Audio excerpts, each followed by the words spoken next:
50 years ago, a great American, in whose symbolic shadow we stand today, signed the Emancipation Proclamation. This momentous decree came as a great beacon light of hope to millions of Negro slaves who had been seared in the flames of withering injustice. It came as a joyous daybreak to end the long night of their captivity. But 100 years later, the Negro still is not free. 100 years later, the life of the Negro is still sadly crippled by the manacles of segregation and the chains of discrimination. 100 years later, the Negro lives on a lonely island of poverty in the midst of a vast ocean of material prosperity. 100 years later, the Negro is still languished in the corners of American society and finds himself in exile in his own land. And so we've come here today to dramatize a shameful condition. In a sense, we've come to our nation's capital to cash a check. When the architects of our republic wrote the magnificent words of the Constitution and the Declaration of Independence, they were signing a promissory note to which every American was to fall heir.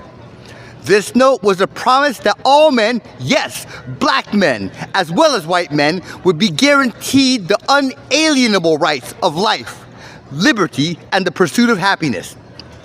It is obvious today that America has defaulted on this promissory note, insofar as her citizens of color are concerned.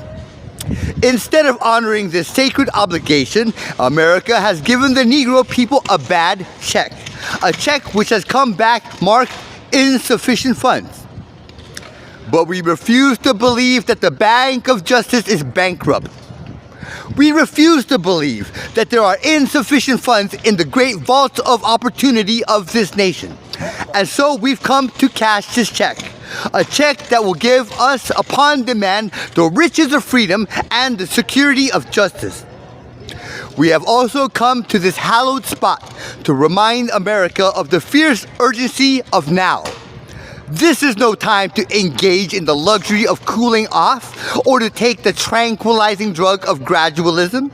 Now is the time to make real the promises of democracy. Now is the time to rise from the dark and desolate valley of segregation to the sunlit path of racial justice. Now is the time to lift our nation from the quicksands of racial injustice to the solid rock of brotherhood. Now is the time to make justice a reality for all of God's children. It would be